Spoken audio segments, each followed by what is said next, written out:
Bonjour à tous. Bonjour, on va laisser quelques secondes le temps que tout le monde se connecte.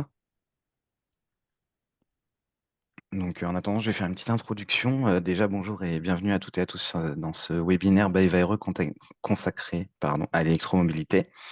Je me présente, donc moi c'est David, je suis en charge des activités marketing digital chez by Vire Solar Systems France. Aujourd'hui, je suis avec Prasanna qui sera votre animateur pour ce webinaire, donc on est ravis de votre participation. Avant de laisser la parole à notre animateur, je vais juste faire un rappel rapide de quelques règles pour ce webinaire. Donc, tous vos micros sont coupés. Si vous avez des questions au cours du webinaire, n'hésitez pas. Vous avez une zone prévue à cet effet. On prendra le temps d'y répondre pendant le webinaire et évidemment, si vous avez des questions plus précises, on prendra aussi le temps d'y répondre soit après le webinaire, soit Prasanna reviendra vers vous si besoin.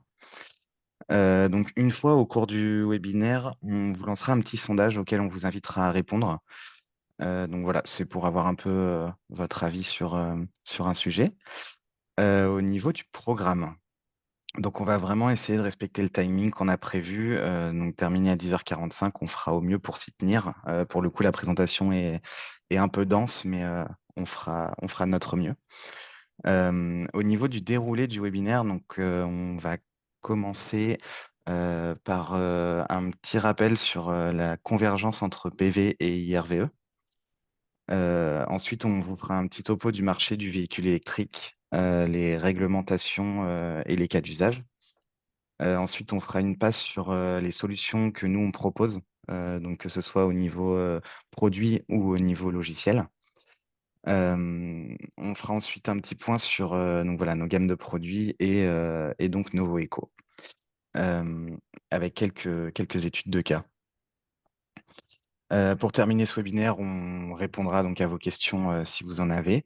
Et en quittant le webinaire, il y aura une petite enquête de satisfaction qui s'ouvrira dans votre navigateur Internet. Donc, si vous pouvez prendre juste 2 petites minutes pour y répondre, il n'y a que 2 questions, c'est assez rapide. Voilà, ça nous aide à nous améliorer et à améliorer nos webinaires. Voilà, donc comme je vous le disais, n'hésitez pas à poser vos questions dans la zone dédiée. C'est tout pour ma part. Je vais maintenant laisser la parole à Prasanna qui va commencer par se présenter. Et je vous souhaite un très bon webinaire. Merci. Bonjour, merci David. Bonjour à tous. Merci de prendre un peu de votre temps pour vous joindre à notre webinaire aujourd'hui. Je me présente, je m'appelle Prasanna, je suis en charge du business développement pour BayWa France. Alors, qu'est-ce que le business développement? C'est tout ce qui n'est pas lié au métier du photovoltaïque chez BayWa. Alors, vous allez me dire, c'est curieux, pourquoi est-ce que BayWa, distributeur de matériel photovoltaïque, se creuse la tête sur autre chose que le PV, c'est tout l'objet de la réunion du jour. Aujourd'hui, je pars en tant que responsable de la partie électromobilité, mais il va se diversifier aujourd'hui dans d'autres activités, par exemple le stockage aussi. L'idée, c'est que le marché de l'énergie est en train de changer, le marché du photovoltaïque est en train de changer. On voit des convergences arriver et on sent qu'il y a des petits blocs qui vont commencer à discuter de plus en plus ensemble. L'idée pour nous aujourd'hui, c'est justement de vous présenter un peu ces dynamiques, ces petits liens qui sont en train de se créer entre les différents marchés. Et nous, on essaie de travailler là-dessus aussi pour pouvoir accompagner nos installateurs photovoltaïques vers cette prochaine étape. Alors déjà, la première question aujourd'hui, c'est pourquoi PV plus IRVE? Euh, on voit des convergences arriver. Le premier point, c'est que il y a une facilité pour vous, installateurs du photovoltaïque, à aller vers le monde de la borne. D'un point de vue compétence, d'un point de vue connaissance, vous savez déjà installer du photovoltaïque, vous savez déjà installer des onduleurs. La communication, la partie courant fort, courant faible, sont autant de domaines que vous maîtrisez déjà et qui sont directement transférables au monde de la transition, au monde de la mobilité électrique. Donc ça, c'est le premier point. Naturellement, vous pouvez directement aller sur ce domaine-là. Le deuxième point, c'est qu'aujourd'hui, on commence déjà à avoir des sujets de comment alimenter les véhicules. Ça va consommer beaucoup d'énergie. Euh, Ça va créer des soucis sur le réseau. Il y a aussi des histoires de décarboner la recharge. C'est autant de sujets sur lesquels le solaire peut venir apporter une réponse. Aujourd'hui, on peut déployer facilement du solaire, on peut le déployer à des coûts qui sont hyper attractifs, et en plus, on peut délocaliser la production. Donc, ce sont autant de réponses à ces petits problèmes, euh, à ces petits soucis de réseau qu'on peut avoir. Troisième point, Les opportunités. Alors ça, c'est tout bête. Mais aujourd'hui, quand on a un CCTP, on se rend compte que le PV est dans un bloc de bâtiment, et juste après ou avant, vous allez avoir le bloc IRV. Donc l'idée, ça serait de se dire pourquoi ne pas répondre aux deux et de mutualiser tous les coûts qui vont avec. Je fais une VRD pour le PV, bon, autant en profiter pour faire passer la partie IRV. Donc prendre les dossiers et puis s'assurer qu'on puisse faire les deux en même temps. Aujourd'hui, il y a une façon très facile de le faire, qu'on voit déjà arriver, c'est si j'ai pas les compétences, moi, installateur du photovoltaïque, pourquoi ne pas mettre en co-traitance ou en sous-traitance avec un installateur de l'IRVE pour prendre le dossier. Et demain, pourquoi ne pas directement développer moi et aller en propre sur ces dossiers-là. Et le dernier point, qui est un peu plus qui va un peu sur le futur, c'est l'énergie photovoltaïque, de façon générale, a une petite faiblesse qui est qu'elle produit que quand il y a du photovoltaïque, quand il y a du soleil. L'IRE peut potentiellement apporter une réponse à ça, avec la flexibilisation que peut apporter le véhicule. Et ça, je vais en parler un peu plus tard, mais il y a plein de petites solutions techniques qui vont peut-être nous aider aussi à pousser le PV grâce à l'IRE. Alors, ce schéma-là est intéressant. Pourquoi? Parce que hier, quand on parlait de photovoltaïque, c'était simple. On produisait un maximum de kilowattheures qu'on revendait au réseau, et le réseau nous rachetait ça à un prix qui était agréable, et le business model était clos. Aujourd'hui, on est plutôt sur l'autoconsommation. En France, on a encore la chance d'avoir quelque chose qui s'appelle le S21, qui nous offre un tapis très confortable pour nous aider à faire la transition vers l'autoconsommation. J'autoconsomme ce que je peux. Là, je fais des économies directement. Et ce que je n'arrive pas à autoconsommer, je le revends à EDF à Hawa, et j'arrive à compléter et à tenir l'équilibre de mon business. La réalité, c'est que ce S21-là a une fin. Quand on regarde aujourd'hui tous les pays autour de la France, cette notion de soutien financier de l'opérateur est en train de disparaître. Donc, ça nous oblige, nous, industriels du photovoltaïque, à aller encore plus loin sur la notion d'autoconsommation. Alors là, vous avez plein de petits schémas. Les principaux qui nous intéressent, nous, aujourd'hui, ça va être déjà contrôler mieux la consommation. Ça peut passer par des petits gimmicks type euh, automatisation, type pilotage des consommables. Mais après, on peut aller aussi sur des petites solutions techniques. Donc, l'électromobilité en est une. Je mets des bornes pour augmenter la consommation de mon bâtiment, et je pilote les bornes potentiellement pour que ça suive la courbe de production solaire. Ça peut être une solution. Et le deuxième gros bloc dont je vous parlais tout à l'heure, c'est la partie stockage. Je stocke quand j'ai du surplus pour le restituer quand j'ai un creux. Je stocke aussi le surplus là-dedans pour venir aider le réseau. Euh, Plutôt que d'avoir une borne qui va tirer 100, 200 kg d'un coup quand je charge, la batterie peut venir en support et décharger un petit peu le réseau tout en offrant une recharge rapide. Alors ça, c'est d'un point de vue théorique. Maintenant, d'un point de vue pratique, les choses se mettent en place aussi. Donc aujourd'hui, vous avez des groupes de travaux qui sont créés donc, entre l'AVR, Enerplan et le CER, qui vont justement sur le croisement de ces deux métiers-là, qui vont devenir de plus en plus complémentaires. Les axes qui sont retenus et qui ont été remontés aux décideurs sont ceux que vous voyez à l'écran. Donc c'est vraiment comment soulager le réseau, comment synchroniser la recharge et le photovoltaïque, qui va devenir un grand problème. Deuxième point, c'est toute la partie cadre légal, qui est quelque chose de l'Europe, qui est en train de redescendre gentiment vers nous, mais qu'on veut développer aussi d'un point de vue local. Et troisièmement, c'est des opportunités. Aujourd'hui, la recharge du véhicule électrique offre, offre tout un nouveau spectre en termes de possibilités d'implantation des bancs. Euh, Hier, une station-service était limitée à certains endroits qui étaient bien spécifiques parce qu'il y avait une infrastructure qui était lourde. Mais demain, on peut imaginer des parcs de bornes un peu n'importe où. Alors là, on parle d'aires d'autoroute. Ça peut être toutes les aires d'autoroute, typiquement, mais ça va être les supermarchés, ça va être tous les points de passage, ça va être tous les lieux où on va s'arrêter, où on a de la place, ou à un endroit où on aurait de l'énergie en abondance. C'est autant d'endroits où il faut créer un écosystème pour pouvoir installer ces bornes. Alors, le marché du véhicule électrique. Pour vous donner deux, Alors, trois chiffres sur ce qui est en train de se passer en ce moment, en termes de bornes et de véhicules, aujourd'hui, vous avez 133 000 bornes publiques qui sont installées sur le territoire français. Il y avait un objectif de 100 000 bornes qui a été atteint mi-2023 et le déploiement continue. Donc ça, c'est plutôt une bonne nouvelle. Il y a une appétence, toujours, entre la demande du marché d'un côté qui pousse et de l'autre côté, euh, les obligations qui sont réglementaires, qui poussent aussi à l'installation des bornes. Donc le chiffre continue dans la dynamique dans laquelle il s'inscrit depuis quelques années. Deuxième point, les véhicules électriques. Aujourd'hui, si on regarde le mois de mai, par exemple, on a vendu quelque chose de l'ordre de 37 000 véhicules électriques en France. Enfin, 37 000 véhicules électriques, c'est en gros un véhicule sur cinq qui est aujourd'hui électrique ou hybride rechargeable. Donc il y a aussi, encore une fois, une dynamique sur l'électrification du parc automobile. Le petit tableau, la petite courbe qu'on voit au milieu, c'est ce que demande l'Europe depuis quelque temps, à savoir qu'à partir de 2035, il n'y aura plus de véhicules thermiques neufs en vente en Europe. Alors on a vu dans l'actualité, il y a deux, trois petits épiphénomènes, notamment liés aux véhicules électriques fabrication chinoise, qui font que la réglementation change ici et là, les politiques commencent à s'en mêler aussi. Ce qu'il faut garder en tête, c'est que effectivement l'Europe est un gros marché et que l'électrification en Europe est un gros sujet, mais qu'on n'est pas seul et qu'il y a déjà toute une partie du monde qui a commencé à basculer vers le véhicule, l'électromobilité, à commencer par la Chine, qui, au-delà d'être le plus grand producteur de véhicules électriques, est aussi le plus gros consommateur de véhicules électriques.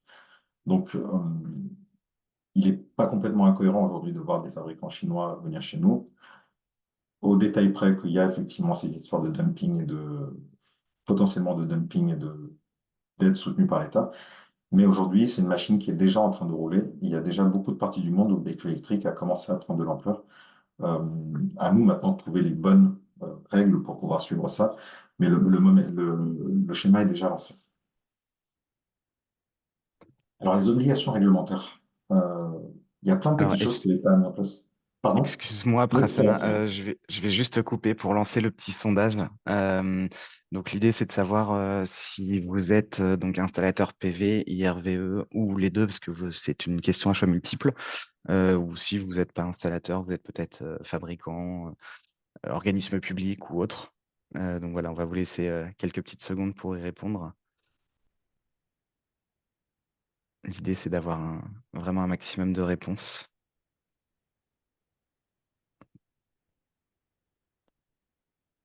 Ok, C'est bien, ça monte très vite. Et voilà, super, on a toutes les réponses. merci. Donc, je vais juste vous partager rapidement les résultats. Donc, on voit qu'il y a donc 55% d'installateurs PV, 35% IRVE. Voilà, je te, je te laisse continuer Oui, sur ta présentation. Merci. merci. Alors, les incitations fiscales, vous avez effectivement plein de petites choses qui ont été mises en place par l'État. Alors, il y a la TVS qui est exonérée sur les véhicules électriques dans une société. Il y a des histoires d'amortissement, des histoires de fiscalité et de carte grise qui font que les flottes d'entreprises se sont rapidement tournées vers les véhicules hybrides rechargeables ou les véhicules électriques. Donc ça, c'est un point. Un autre point, ça va être tout ce qui est lié à la loi d'orientation des mobilités qui a fixé des cadres pour justement commencer à équiper les bâtiments existants, les copros. Il y a une chose qui est très intéressante aujourd'hui, c'est sur tout ce qui est bâtiment résidentiel. Euh, Autant il n'y a pas d'obligation d'installation de bornes, il y a un prééquipement qui est obligatoire aujourd'hui sur tout ce qui est bâtiment neuf et ou qui subit une grosse rénovation. Donc ça veut dire que les bâtiments sont prêts maintenant à accueillir les bornes directement. Et sur tout ce qui est non résidentiel, euh, vous avez déjà des obligations d'installation de bornes. Alors pour les parkings de moins de 10 places, c'est une borne. Pour les parkings de moins de plus de 200 places, c'est deux bornes. Et il y a un prééquipement de 20% qui est obligatoire aussi aujourd'hui. La grosse nouveauté, c'est à partir de 2025, du 1er janvier 2025, où il faudra une borne toutes les 20 places. Donc, ça veut dire qu'aujourd'hui, toutes les consultations que vous allez avoir, tous les CCTP qu'on va voir passer potentiellement pour le PV sur un bâtiment qui est destiné à accueillir du monde, tôt ou tard, dans le CCTP, il va y avoir une partie qui va porter sur l'IRB. Donc, c'est quelque chose qui est déjà à portée de main et qui est déjà d'actualité. Du coup, à partir de 2025, en plus, les volumes vont faire que ça va devenir encore un peu plus intéressant.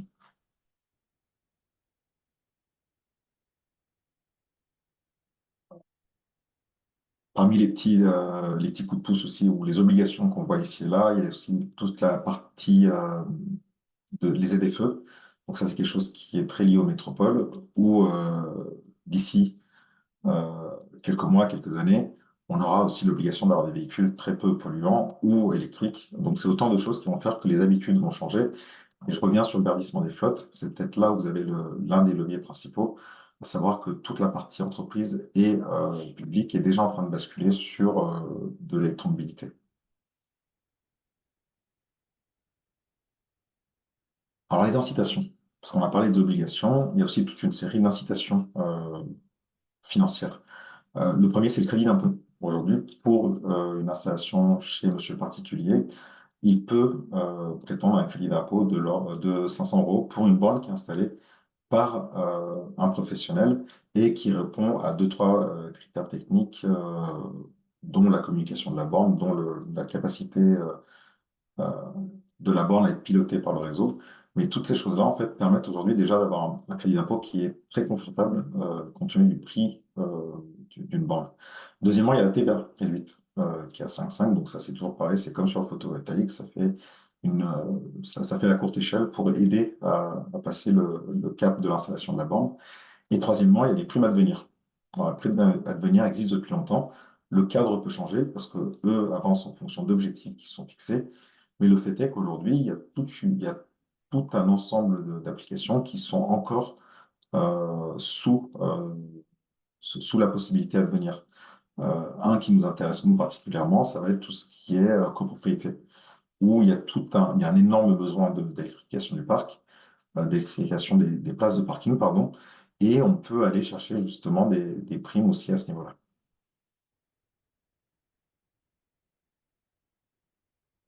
Maintenant, je vais aller gentiment sur les cas d'usage, parce qu'on parle depuis tout à l'heure des possibilités de pourquoi on veut faire de l'électrique, mais comment est-ce qu'on va le faire? Ben, il y en a trois que nous, on a identifiés. Alors ça, c'est un découpage qui nous est très personnel, mais qui se retrouve un peu à droite à gauche. Le premier, ça va être tout le marché du résidentiel. Alors, dans le résidentiel, on va trouver quoi? Ça va être typiquement les bornes qui ne sont pas communicantes. L'idée, c'est d'avoir une borne qui est là pour recharger en sécurité, qui peut faire potentiellement du comptage, qui peut faire peut-être du contrôle d'accès. Typiquement, si je suis dans du résidentiel collectif, je suis dans une place de parking, dans un sous-sol, dans ma copro, je ne veux pas que n'importe qui vienne se recharger sur ma place, et ben j'ai ce type de borne-là. L'idée, c'est pas d'avoir une borne complexe, mais d'avoir une borne qui délivre de l'énergie, qui la délivre en sécurité, qui la délivre à la bonne personne. Là, on va être sur des charges lentes. Typiquement, ça va être des bornes qu'on va trouver dans une place de parking chez vous ou sur une place de parking chez votre employeur. Vous êtes parti pour rester un petit bout de temps sur la place de parking. Vous n'avez aucune urgence à recharger le véhicule rapidement.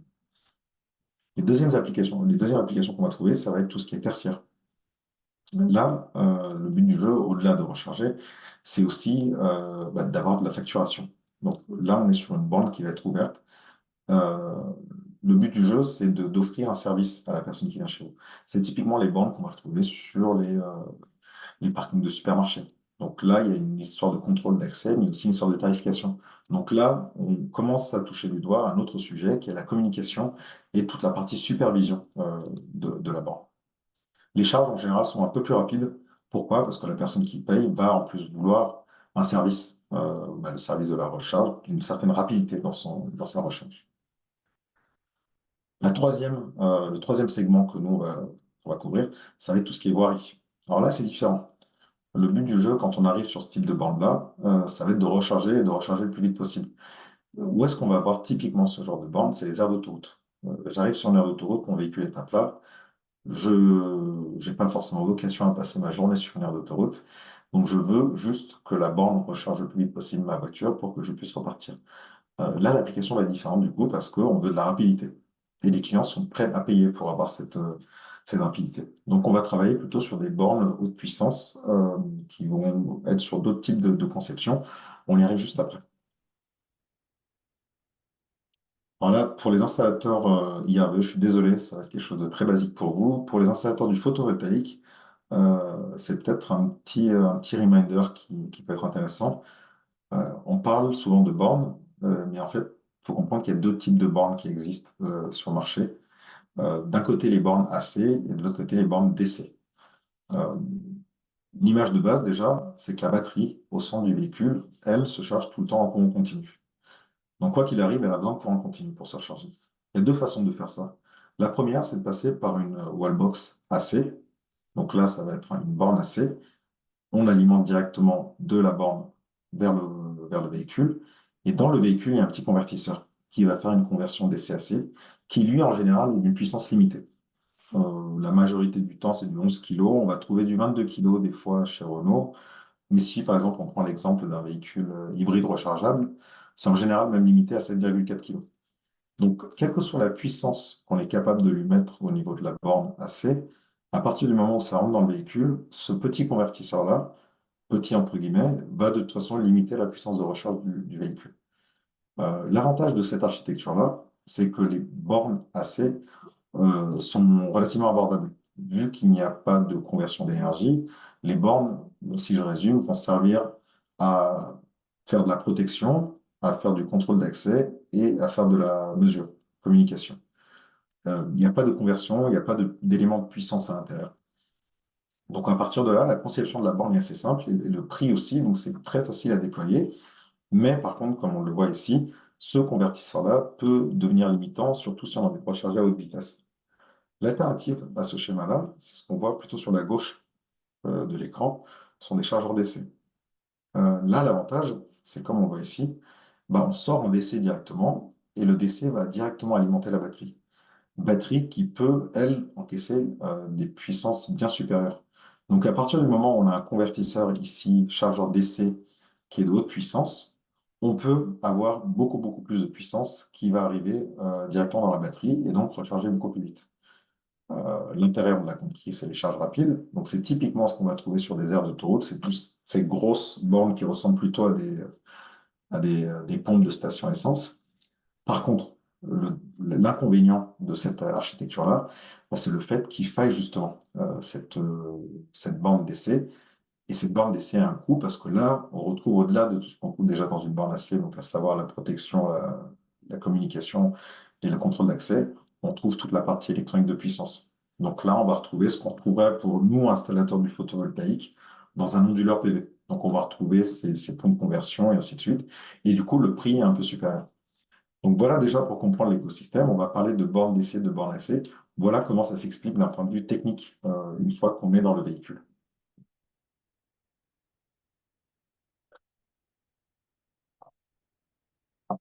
Si vous avez des questions, n'hésitez pas, s'il vous plaît, à les poser sur le chat et je reviendrai vers vous en fin de session. Sur les bornes, maintenant, les applications. Parce que les technologies existent. Le but du jeu, c'est de comprendre où mettre quel type de solution. Ce qu'on voit déjà tout à gauche de l'image, c'est la prise standard. Si aujourd'hui, alors, le calcul a été fait sur une batterie de 50 kWh, donc c'est une batterie, une petite batterie, on va dire, une moyenne batterie pour un véhicule électrique. Donc ça donne juste des ordres de grandeur de combien de temps il faut pour recharger un véhicule type de 0 à 100%. Si jamais je la branche sur une prise classique, on voit qu'on a 30 heures de charge, euh, ce qui n'est pas une option. Euh, Celle-là, on va la laisser de côté. C'est pas ce qui nous intéresse, mais si jamais demain vous avez un véhicule et que vous voulez vous dépanner, c'est bah, typiquement vers ce type de temps-là que vous allez filer. Nous, on va s'intéresser aux bornes. Alors déjà, pour le résidentiel, le type de borne sur lequel on va aller, bah, typiquement, ça va être ces petites bornes-là de 7,4 ou de 11 kg. Pourquoi? Parce qu'elles sont abordables déjà. Deuxièmement, parce qu'elles correspondent à un usage chez le monsieur le particulier. Typiquement, j'ai une borne de 7,4 kg, de 11 kg. Je rentre le soir chez moi, je branche le véhicule à la borne et elle a toute la nuit pour se recharger. Donc le fait est que le lendemain matin, quand je la récupère, elle aura fait son plein. Donc ça correspond aux habitudes. De la même façon qu'on pourrait utiliser ces bornes-là sur un parking d'entreprise. j'arrive le matin à 8 heures, je repars le soir à 16-17 heures. J'ai eu toute la journée pour la recharger. La borne a tout le temps de recharger mon véhicule. Deuxième intérêt de ces bornes-là, c'est qu'elles ne mettent pas à mal le réseau dans le sens abonnement. Aujourd'hui, j'ai un abonnement de 9, de 12 kVA. Je n'ai pas forcément envie de changer pour mon véhicule. Bah, je peux très bien rester sur ce type d'abonnement-là avec ces petites bornes. J'aurais aucun intérêt à aller sur des plus grosses bornes qui vont juste me faire changer d'abonnement pour un usage au final qui ne correspond à rien, sauf si je suis jamais à la maison. Je n'ai pas besoin de recharger mon véhicule en 2 heures de temps. Euh, donc pour la maison, plutôt les petites bornes. Pour l'entreprise, ou tout ce qui est lieu de passage, grande surface par exemple, on va avoir un autre usage. Pourquoi? Parce que euh, les gens qui passent chez vous n'ont pas vocation à rester chez vous. Ils vont passer au supermarché, mais ils vont rester 1 heure et demie, le temps de faire les courses et de repartir. Et donc là, en fonction de ce que vous voulez offrir comme service, ou ce que votre client veut offrir, vous allez choisir la borne qui va avec. Typiquement, il y a une nouvelle génération de bornes qui est en train d'émerger sur les charges rapides, donc en DC 50 kg, qui permettent de recharger des voitures en 1 heure. Et là, vous apportez un vrai service, c'est-à-dire que quelqu'un qui vient faire des courses dans votre supermarché, dans le supermarché de votre client, pardon, ben, en 1 heure de temps, remplit son véhicule et pourra repartir. Euh, L'usage type qu'on voit pour ce genre de borne, c'est tous les utilisateurs urbains qui n'ont pas forcément de borne chez eux, qui vont vouloir faire le plein une fois par semaine. Ben, ils vont en profiter pour aller sur ce type de borne-là, sur ce type de site-là, où ils vont pouvoir faire le plein en 1 heure et repartir. Et ensuite, sur la partie tout à gauche, tout à droite, pardon, de l'écran, on voit ce que j'ai appelé ici route. Donc, c'est toutes les bornes qui vont être disposées sur la voirie. Là, le but du jeu, c'est pas de passer du temps sur la borne. Vous n'avez pas d'autre chose à faire que d'attendre que le véhicule se recharge. Donc, plus la borne recharge vite, et plus c'est intéressant pour vous parce que ça vous permet de repartir le plus vite possible. Vous allez avoir deux problèmes, deux faiblesses sur cette approche-là. Le premier, c'est que les bornes sont onéreuses parce qu'il y a beaucoup d'électronique de puissance. Et deuxièmement, l'impact sur le réseau. Il suffit d'imaginer un parc comme on l'en voit d'ailleurs régulièrement maintenant quand on va sur des aires d'autoroute, où vous allez avoir 10, 15, 20 bornes de 200 kg qui vont être posées côte à côte. Bah, la conséquence derrière, c'est que vous allez devoir amener le raccordement qui va bien pour ça. Et donc, ça veut dire que pour 10 bandes de 250 kg, vous avez un bon 2,5 MHz derrière qui doit l'alimenter si vous voulez tout faire tourner à plein pot. Donc, il y a aussi cet aspect-là à garder en tête, que les bornes, au-delà de fournir un service au client, vont aussi impacter le réseau. Et en fonction de là où vous êtes, en fonction des possibilités du réseau, ça peut être plus ou moins compliqué de réussir à alimenter les bornes correctement à pleine puissance et à un bon prix. Je vais rentrer gentiment dans la gamme produits qu'on vous propose aujourd'hui euh, en termes de bornes. Euh, on a des bornes qui vont en fait aller sur les deux familles. On a des bornes qui vont être adaptées à tout ce qui est lié au photovoltaïque. On a aussi des bornes qui vont être indépendantes du photovoltaïque, donc qui pourraient s'installer seules sur des sites hors PV. Donc là, les cas d'école, on en a tous plusieurs en tête. Et ensuite, je vais vous parler de la partie logicielle, qui est peut-être la partie la plus spécifique à notre métier aujourd'hui. Alors sur les bornes, on va nous vous proposer deux types de bornes. Déjà, la partie tout à gauche. Donc les trois premières ont ça de particulier qu'elles viennent de fabricants d'onduleurs, que les installateurs PV connaissent probablement déjà. La toute première est celle de SMA, la deuxième au milieu est de Fronus, et la troisième est de SolarEdge. L'intérêt de ces bornes-là, c'est pour des applications résidentielles.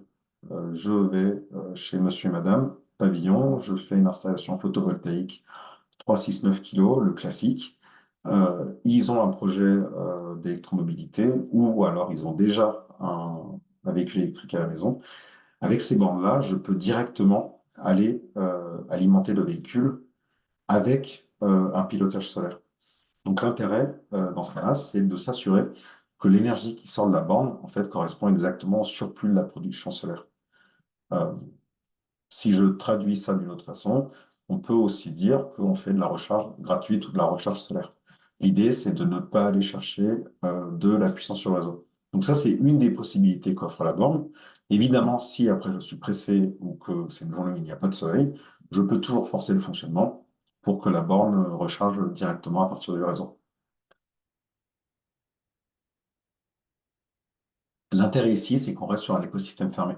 C'est-à-dire que je vais sur mon application de SMA, Fronus ou SolarEdge, et j'ai une visibilité sur, d'un côté, mon photovoltaïque, l'autoconsommation, potentiellement ma batterie, parce que tous ces fabricants-là proposent aussi des systèmes de stockage, et j'ai ma borne, et je crée mon petit écosystème où tout ce petit monde-là va discuter ensemble pour, au final, s'assurer que, ben, ils ne consomment rien sur le réseau. Donc, on fait de l'optimisation, et ça, c'est natif aujourd'hui.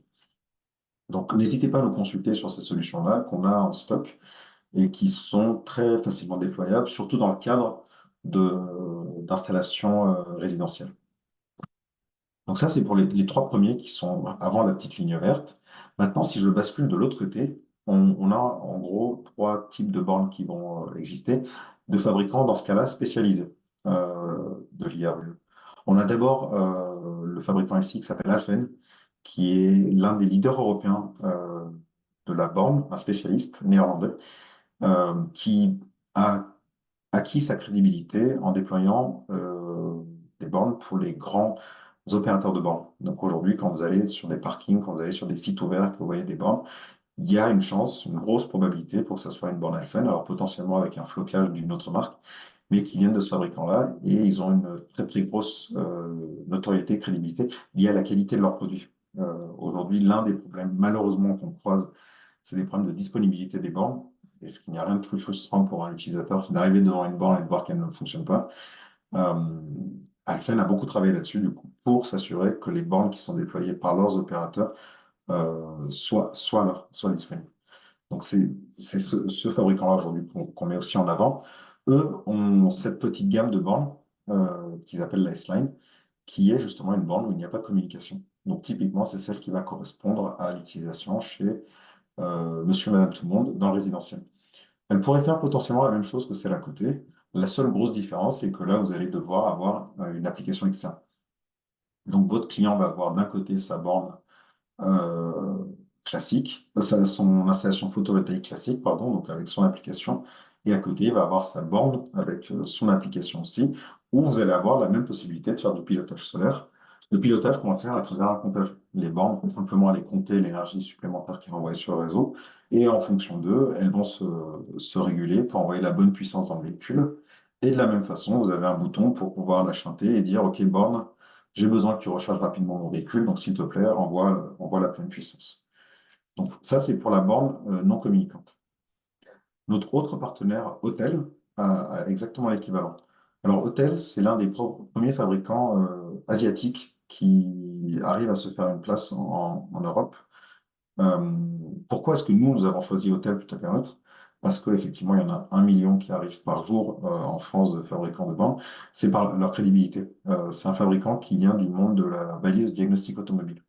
Donc, ils ont déjà un business qui marche, où ils ont une forte crédibilité. Ils arrivent avec des standards de production qui viennent du monde de l'automobile. Donc, ils ont déjà ce savoir-faire-là et puis cette exigence-là. Et on le voit aujourd'hui sur les produits qu'ils vendent, on sent exactement cette qualité, cette maîtrise du produit. C'est pour ça que nous, on les a listés, on les a mis au portefeuille il y a un peu plus de 7-8 mois maintenant, et qu'on commence à les travailler, nous et d'autres filiales BayWa. Et ce sont des produits qui fonctionnent très très bien, et du coup, c'est comme ça, c'est pour ça qu'on est aujourd'hui aussi très content de vous les présenter. Euh, Autel va aussi avoir une petite borne non communicante ou un peu plus communicante que celle de Alphen, mais qui va correspondre justement à ces applications résidentielles. Ensuite, vous avez, à partir de la 22 kg, tout un ensemble, toute une autre famille de bornes qui vont être des bornes AC, toujours, mais qui vont avoir la possibilité de communiquer un peu plus. Donc là, on va retrouver de l'écran directement sur la borne, donc pour pouvoir communiquer avec l'utilisateur. On va trouver de la communication 4G, on va trouver du compteur MID, tout ce qui est nécessaire pour en faire une borne qui soit accessible au public. Donc, c'est typiquement le type de borne qu'on va vous proposer si demain vous nous demandez une application sur un parking de supermarché, si vous nous demandez une application sur un parking d'entreprise où vous avez besoin de faire du comptage. on va aller plutôt vous avez besoin de faire de la facturation, on va aller sur ce type de borne-là. Chacun des fabricants a aussi une variante en double. Donc l'idée là, c'est qu'on est toujours sur de la borne, sauf qu'on a deux points de charge. Donc on n'a qu'une seule interface. Typiquement, ça on va le mettre sur un parking et vous allez pouvoir brancher deux véhicules côte à côte. Autel le propose en 2x22 et Alfen le propose aussi en 2x22. Les derniers, ici qu'on voit tout à droite, vont être les bornes qu'on appelle totem. L'idée là, c'est que ce sont des bornes AC qu'on va plutôt installer sur de la voirie. Alors, l'emballage est un peu plus rustique, et c'est fait exprès. On va mettre ça du coup dans des totems en acier. Il y a un peu moins d'affichage, il y a un peu moins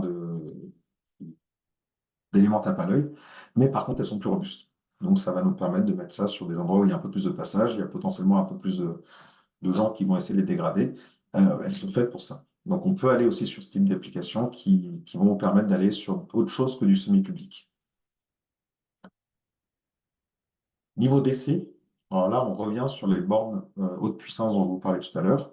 Moi, il y en a certaines qui m'intéressent particulièrement ici, c'est toutes celles-là.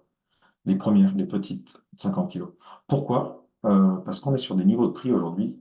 Déjà, c'est fortement à la baisse. Et on arrive à justement rendre ce service qu'on ne pouvait pas rendre avant. Hier, quand je mettais une borne sur mon parking de supermarché, l'idée, c'était de dire, j'ai une borne, potentiellement de répondre aussi à la réglementation qui m'obligeait à mettre une borne. Mais est-ce que ça rendait vraiment un service? Oui, non. Pourquoi? Parce que principalement, les bornes ne rechargeaient pas assez vite.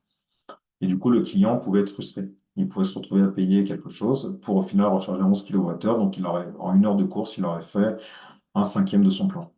Avec une borne de ce type-là, on peut imaginer un client qui vient se brancher et en une heure de temps, il a fait son plein. Donc là, on arrive sur vraiment quelque chose qui rend du service et du coup qui est valorisable. Un client peut être prêt à payer un peu plus pour avoir son plein, tout simplement.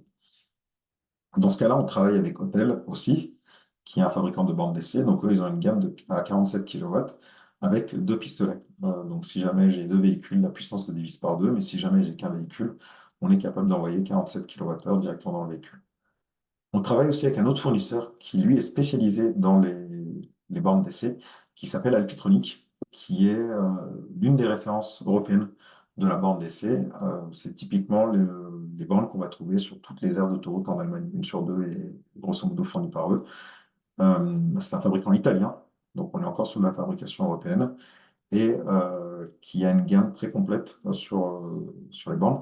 Nous, celle qui nous intéresse aujourd'hui, c'est celle qu'on voit là à l'écran, qui s'appelle la HYC50, qui est une borne de 50 kg, qui est très semblable à celle d'Autel en termes de fonctionnement, à savoir qu'on a deux pistolets et qu'on va pouvoir charger deux véhicules à 25 ou un véhicule à 50, suivant l'endroit où c'est installé. Tout l'intérêt de ces bornes-là, c'est qu'elles offrent du coup le service en question dont je vous parlais, mais on peut venir aussi ajouter d'autres petites choses. Typiquement, si on prend le cas de la hôtel, elle a un écran. Donc, on peut faire de la publicité, de la communication dessus. Sur le cas des deux, que ce soit hôtel ou électronique, on peut venir mettre du TPE. Donc, avoir un paiement direct. J'arriverai juste après sur la partie euh, monétisation du service. Mais ça permet d'ajouter plein de petites options qui vont permettre d'être beaucoup plus fin dans l'approche pour correspondre exactement à l'usage que veut en faire votre client. Je vais passer très rapidement sur les bornes de puissance. Pourquoi? Parce que c'est probablement pas ce qui nous intéresse, nous, aujourd'hui, en tant qu'industriels du photovoltaïque. Mais aujourd'hui, il existe des bornes de bien plus forte puissance qu'on peut distribuer, qui vont commencer à une centaine de kilowatts ou 200 dans le cas d'Alpitronic, et qui vont monter beaucoup plus haut. L'idée, là, c'est vraiment sur de la voirie, c'est vraiment quand on a une contrainte de charge forte. On peut voir arriver des choses, typiquement, ça c'est un sujet sur lequel nous on travaille beaucoup chez BayWa, c'est avoir des bornes d'essai, donc qui vont tirer beaucoup de puissance d'un coup, mais où on n'a pas forcément l'accès au réseau. Dans ce cas-là, on peut venir imaginer un scénario, on a une batterie qui va faire tampon et qui va venir aider le réseau pour donner de la puissance lorsqu'il y a l'appel de puissance de la borne. Je vais en rester à ce niveau-là sur les bornes. Si vous avez des questions, si vous avez des sujets, n'hésitez pas à nous contacter, alors moi directement, ou sinon mes collègues aussi du service technique qui, eux, pourront aussi vous aider à comprendre, à déchiffrer un peu les datasheets et tout ce qui se cache derrière les spécifications techniques des bornes. Aujourd'hui, on a une personne qui est dédiée, qui s'appelle Emre, qui ne fait que ça. dans notre service technique, donc qui est spécialisé IRVE, donc ne pas hésiter à le solliciter pour cette partie techniquement. Et je vais me permettre de terminer mon intervention par le service Novo Eco. Alors, le service Novo Eco, c'est ce qu'on appelle en bon français un service de back-end. Alors, qu'est-ce que le back-end? Pour faire l'analogie la plus simple qui, moi, m'a parlé quand je suis arrivé dans cette industrie, c'est un peu comparer ça au téléphone portable et au forfait qu'on va mettre dedans. Le téléphone portable, c'est la borne. Donc, c'est le hardware, c'est la partie matérielle de ce service. Le Novo Eco qu'on vous présente aujourd'hui, c'est la partie logicielle qui va venir se mettre dedans et qui va justement permettre de connecter deux téléphones entre eux, ou dans ce cas-là, une borne à son utilisateur. Donc, comment est-ce que ça fonctionne? Ben, ce schéma-là est hyper complexe. On voit plein de bulles avec plein de noms et plein de rôles différents. Mais pour nous, utilisateurs, ou pour vos clients, ça va être quoi? Ça va être j'arrive devant une borne, j'ai mon véhicule utile, je suis l'utilisateur, j'arrive devant une borne avec mon véhicule. Comment est-ce que je recharge? Et en fait, on se rend compte qu'il y a tout un tas d'acteurs derrière qui se mettent en place pour s'assurer que bah, quand moi je présente mon petit badge devant la borne me reconnaisse et ensuite tout le monde se met en œuvre pour s'assurer que bah, la charge soit faite d'un côté et pour s'assurer que d'un autre côté, je sois débité, que le tout soit reversé au propriétaire de la borne. Donc c'est tout ce schéma-là aujourd'hui qui existe et qui est séparé en deux métiers. D'un côté, on parle de CPO, Charge Point Operator. Là, on est côté borne. Le but de cette activité-là que Novoelco fait, c'est de vous offrir la possibilité bah, de gérer les bornes, de gérer au sens large. Ça va être des gestions techniques. Donc, je connais l'état de la borne, je connais les alertes, est-ce que je sais si elle marche pas, s'il y a une panne. Je sais faire intervenir quelqu'un à distance. Donc, toute cette partie-là est vraiment sur l'ordre de l'opérationnel. Donc, ça, c'est un premier point. Le deuxième point qui nous intéresse beaucoup plus, c'est toute la partie tarification et transactions. Donc, je décide à travers Novoeco de à combien je veux euh, tarifier ma borne. Donc, je fixe le tarif, je fixe les conditions. Je veux avoir une borne, par exemple, qui serait ouverte de telle heure à telle heure. Je veux avoir une borne qui, en plus de tarifier au kilowattheure, va aussi demander un paiement pour le temps passé sur la borne ou alors le temps passé après la recharge, donc une forme de pénalité. Donc, c'est autant de petits sujets que je peux venir régler. Donc, c'est comme ça que que votre client va décider de comment monétiser sa borne. Il a, à travers Novoeco, la possibilité de le faire. En plus de ça, Novoeco va offrir toute la partie support client, donc pour s'assurer que la borne fonctionne. Et si elle ne fonctionne pas, quand le client passe un coup de fil, qui tombe sur quelqu'un qui l'aide à faire le premier niveau de support. Et on va aussi donner toute la partie monitoring, donc la partie visibilité de son parc de borne. Donc ça, c'est vraiment côté borne. Maintenant, le deuxième point, c'est ce qu'on appelle le MSP, qui va être là pour la peine côté conducteur, donc Mobility Service Provider. L'idée, c'est je suis l'utilisateur, je veux avoir accès à des bornes, comment est-ce que ça se passe? Et bien, on va passer par le service MSP de Noreco. Là, on voit quoi? C'est toute la partie vision des bornes de recharge. Des bornes qui m'appartiennent, ça c'est une chose, mais de toutes les bornes du marché. Donc, typiquement, on va vous donner une application. L'application, vous allez avoir une carte et vous allez voir toutes les bornes en fonction de là où elles sont installées. Vous allez voir les tarifs, vous allez voir la disponibilité des bornes, vous allez voir si vous avez accès ou pas aux bornes. Donc déjà, ça vous donne la possibilité de charger. Et ensuite arrive encore une fois cette notion de transaction financière. Euh, L'application, le service MSP, pardon, va vous permettre de vous assurer que quand vous allez faire la charge, vous allez bien payer. Donc ça, c'est dans l'autre sens, que le propriétaire de la borne vous donne l'accès parce qu'il a la certitude que vous, l'utilisateur, vous allez payer. Donc il y a toute cette notion de transaction, de facturation qui va aussi se mettre en place, qui va être gérée directement par Novoeco. Donc c'est en faisant ces deux blocs-là qu'on arrive en fait à créer un écosystème où d'un côté les utilisateurs et de l'autre côté les propriétaires de bornes arrivent à se parler, qui ne se connaissent ou pas d'ailleurs. Alors je vais justement vous donner quelques exemples pour justement voir les applications possibles pour ce type pour Noveco. Le cas tout bête, le niveau 1, on va dire, c'est j'installe une borne chez mon salarié. Mais mon salarié, évidemment, pour un véhicule de fonction, par exemple, que je pourrais lui donner, mais mon salarié n'a pas forcément vocation à remplir le véhicule avec son électricité. Il ne va pas payer pour remplir son véhicule de fonction. Et ben dans ce cas-là, je vais mettre une borne. Et avec un fonctionnement très simple de Novoeco qui va simplement permettre au salarié de biper sur sa borne Et à partir de là, il y a un décompte qui est fait. Tous les kilowattheures qui vont passer par la borne vont être calculés par le logiciel. Et à la fin du mois, l'utilisateur, donc le propriétaire de la borne, l'utilisateur du véhicule, va avoir un remboursement de son employeur à hauteur de ce qu'il a dépensé pour recharger son véhicule de fonction. Donc là, c'est un simple remboursement, mais ça permet juste de faire cette petite passe euh, pour s'assurer que le kilowattheure dépensé par le client, par l'utilisateur, est bien remboursé. Le deuxième cas, ça va être de la copropriété. Alors là, c'est un cas qu'on voit de plus en plus arriver. J'ai plusieurs bornes qui sont ouvertes dans un sous-sol de parking.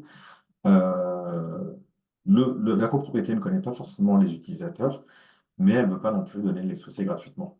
Et ben, dans ce cas-là, le fait de passer mon badge devant, ben, ça permet de dire à la borne, c'est moi, conducteur X, qui suis là, j'ai pris tant de kilowattheures, et à la fin du mois, la copro va organiser une facturation d'un côté, donc vous allez payer d'un côté l'électricité que vous avez consommée, et eux vont pouvoir rembourser les factures d'électricité qu'ils ont à payer de l'autre côté. Donc ça, c'est pour l'utilisation de bornes partagées. Ça fait du contrôle d'accès et de la facturation. Le troisième scénario qu'on peut avoir, ce serait des bornes dans une entreprise. Donc typiquement, je suis gérant d'une entreprise, j'ai des véhicules de fonction chez moi, chez mes employés, pardon. Ils viennent se recharger tous les jours au bureau. Et ben, je veux m'assurer que ce qui est utilisé par mon employé soit bien décompté de la bonne façon. Pourquoi? Parce que derrière, il y a des raisons fiscales, il y a des raisons comptabilité, et je dois m'assurer que ce qui a été décompté de la borne correspond bien à ce qui a été utilisé par mon employé. De la même façon, je peux aussi décider de dire, bah, cette borne-là, pour avoir un double usage. J'ai des employés qui n'ont pas de véhicule de fonction, mais qui ont quand même envie de se recharger, et ben, je veux leur ouvrir la borne à un tarif donné, que je peux subventionner ou pas, pour que les utilisateurs X ou Y puissent aussi venir se recharger chez moi. Donc je les connais, je veux leur mettre de l'électricité à disposition, pas forcément gratuitement. Donc voilà, avec ce logiciel-là, je peux décider de mettre une double tarification. Le dernier cas, c'est probablement celui qu'on connaît nous le plus, parce que c'est celui qu'on voit le plus facilement dans la vie de tous les jours. C'est des bornes ouvertes. Là, j'installe une borne, mais je ne connais pas du tout les usagers. Je prends le cas d'un supermarché, parce que on l'a tous en tête. Les bornes du supermarché ont été installées par potentiellement le propriétaire du supermarché, mais il ne connaît aucun des utilisateurs. Il ne connaît pas avec quelle carte ils vont venir ou quoi que ce soit. Donc ce logiciel-là, en fait, vous permet de mettre à disposition la borne avec un tarif en disant, bah, voilà, moi, propriétaire de supermarché, je veux le facturer à temps. Et les clients qui vont venir bah, ont connaissance de ça. Et avec leur carte, ils peuvent s'authentifier.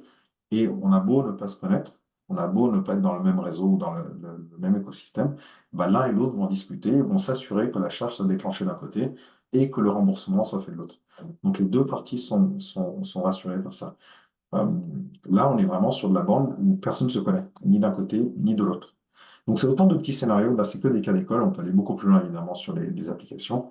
Mais c'est que des cas d'école de ce que le système est capable de faire et ce sur quoi aujourd'hui on peut vous accompagner. Donc, pour finir sur la partie Novo-Eco, on a conscience aujourd'hui que la partie facile pour les industriels du photovoltaïque, c'est plutôt la partie matérielle, qui est quelque chose qu'on connaît très bien. On travaille déjà avec de l'électronique de puissance, on travaille déjà avec bah, du courant fort, des gros câbles. On n'a pas peur de ça. Euh, on a conscience que la partie qui peut peut-être être un peu plus traite, c'est toute cette partie logicielle. Aujourd'hui, c'est dans cette optique-là que BayWa a développé Novoeco. Alors, Novoeco est une solution en marque blanche d'un très gros opérateur européen, pour la petite info. Donc, on a, nous, pas internalisé la compétence, mais on a pris là où la compétence était, on l'a ramené chez nous, on l'a repackagé, comme vous voyez là à l'écran, pour s'assurer que quand vous avez une demande sur une application en IRVE avec une demande d'ouverture de borne, on soit capable de vous donner les quelques premières billes pour justement aller saisir ce dossier-là. Donc, n'hésitez pas encore une fois à nous consulter et à revenir vers nous si vous avez des applications sur le monde de l'IRVE, évidemment, mais aussi sur le monde de la supervision. J'en ai fini avec un petit peu de retard. Je suis vraiment désolé. Si vous avez des questions, n'hésitez pas. Moi, je suis le responsable de cette partie-là. On a aussi un commercial qui est dédié, qui s'appelle Daniel Da Silva, qui s'occupe que de la partie électromobilité. On est aussi en train de renforcer les équipes, donc vous allez voir de nouvelles têtes arriver. Et pour les installateurs qui seraient déjà clients chez nous, votre première porte d'entrée reste évidemment votre contact commercial. Donc, n'hésitez pas à le solliciter sur ces questions-là. Ils ont déjà pas mal de petites billes et s'ils les ont pas, de toute façon, ils viendront vers nous pour creuser le sujet avec nous. Voilà pour moi. Merci beaucoup. Merci à tous pour votre attention. Merci à tous pour votre temps. Merci Prasanna. Écoutez, je vois on n'a pas de questions, donc c'est que tout a été très clair et tant mieux. Merci à toutes et à tous pour votre attention et je vous rappelle qu'en quittant ce webinaire, vous avez une petite enquête de satisfaction qui va s'ouvrir dans votre navigateur Internet. Il y a seulement 2 questions, donc si vous avez 2 petites minutes pour y répondre, voilà, ça nous aide à améliorer nos interventions. Écoutez, merci et bonne journée à tous. Grand merci à tous. À bientôt.